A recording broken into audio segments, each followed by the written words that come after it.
Dalam nama Bapa dan Putra dan Roh Kudus. Amin. Hanya pada Tuhanlah hatiku tenang dan Dialah segala harapanku. Hanya Dialah pelindung dan penyelamatku. Dia pendukungku. Aku takkan goyah. Bapak, Ibu, Saudara-saudari umat beriman yang dikasihi Tuhan. Salam sejahtera untuk kita semua. Hari ini Senin dalam pekan biasa ke-23. Dalam bacaan pertama, Rasul Paulus mewartakan bahwa Yesus Kristus adalah kebijaksanaan Allah yang tersembunyi selama berabad-abad dan kini dinyatakan kepada kita. Hal yang lebih mengagumkan ialah bahwa Ia tinggal di antara kita. Dialah harapan kita akan hidup yang kekal. Sebentar lagi kita akan mendengarkan sabda Tuhan. Mari kita hening sejenak. Kita bersihkan hati agar layak dan pantas mendengar sapaannya yang kudus.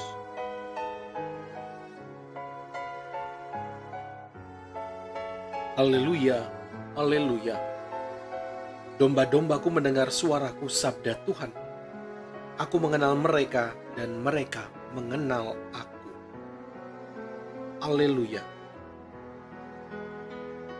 Semoga Tuhan beserta kita sekarang dan selama-lamanya.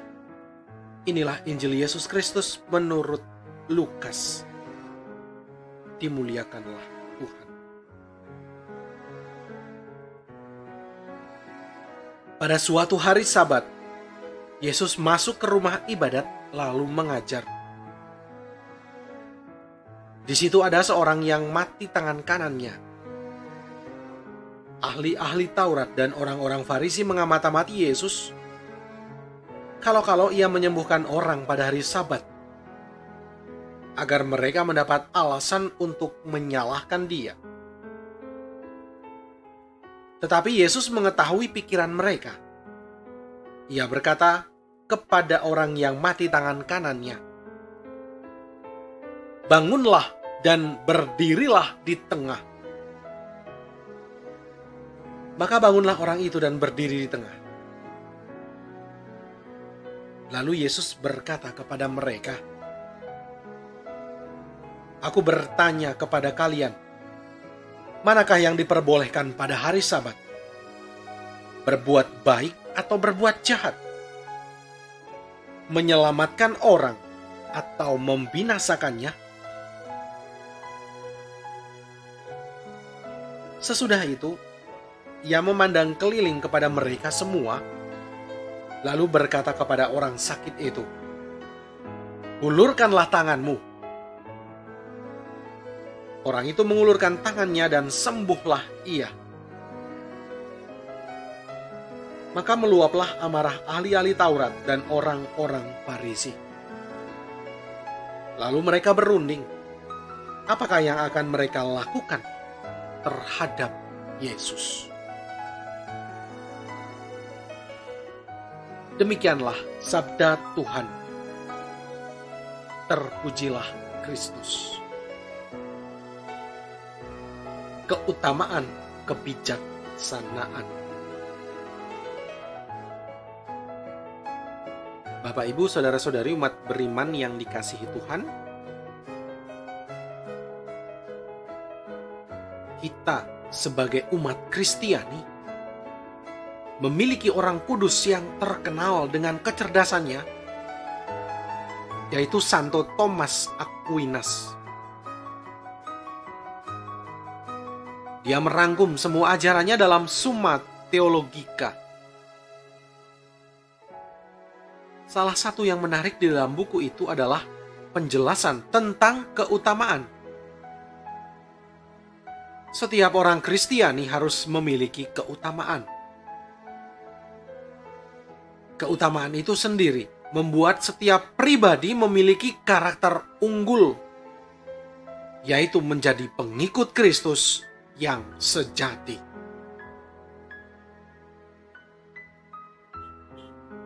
Salah satu keutamaan yang dijelaskan adalah kebijaksanaan. Kebijaksanaan membantu manusia untuk menilai perbuatan orang lain, serta mengambil keputusan yang tepat bagi diri sendiri dan sesamanya. Dengan kata lain, manusia belajar sekaligus membiasakan diri jauh dari kesembronoan, pelin-pelan, kelicikan, dan kekhawatiran yang tidak perlu. Sikap yang paling berbahaya adalah kelicikan. Jika hati seseorang dipenuhi dengan kelicikan, dia akan mencoba berbagai cara untuk menjatuhkan orang lain atau hanya memuaskan kepentingan pribadi. Sebagai contoh, kita bisa melihat kelicikan ular yang berusaha menjatuhkan Adam dan Hawa ke dalam dosa. Bandingkan Kejadian bab 3 ayat 4. Injil hari ini memperlihatkan bagaimana Yesus mengajar semua orang untuk memiliki keutamaan kebijaksanaan. Para ahli Taurat dan orang Farisi mengamati Yesus untuk mencari kesalahannya. Padahal apa yang diperbuat oleh Yesus adalah sebuah kebaikan, bukan kejahatan.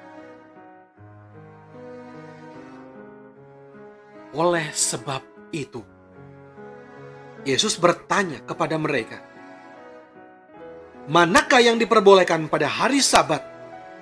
Berbuat baik atau berbuat jahat? Menyelamatkan orang atau membinasakannya? Yesus ingin mereka menjadi orang bijaksana.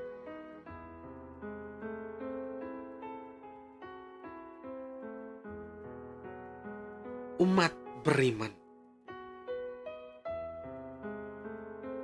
Injil hari ini menjadi sebuah bahan refleksi. Apakah kita sudah memiliki keutamaan itu?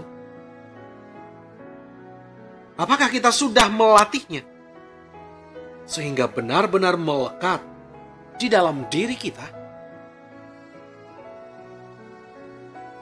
Kebijaksanaan membuat kita menjadi pribadi unggul sekaligus Kristian yang sejati. Keutamaan ini bisa dilatih sejak dini. Marilah kita mulai membiasakan diri untuk menjadi orang bijaksana, bukan orang sembrono atau licik. Dan semoga Tuhan senantiasa memberkati usaha kita. Amin. Marilah kita berdoa.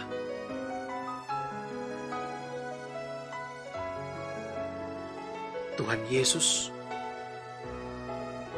Engkau mengajarkan untuk berani berbuat baik dengan segala risiko dan konsekuensinya, meskipun itu harus melanggar hukum yang ada. Tolonglah kami untuk sungguh-sungguh berbuat baik dengan ringan hati, tulus, dan tanpa ada pamrih yang dapat mencelakakan diri kami. Sebab Engkaulah andalan kami, kini dan sepanjang masa. Amin. Semoga Allah Maha Kasih menganugerahkan berkat-Nya kepada kita semua dalam nama Bapa dan Putra dan Roh Kudus. Amin.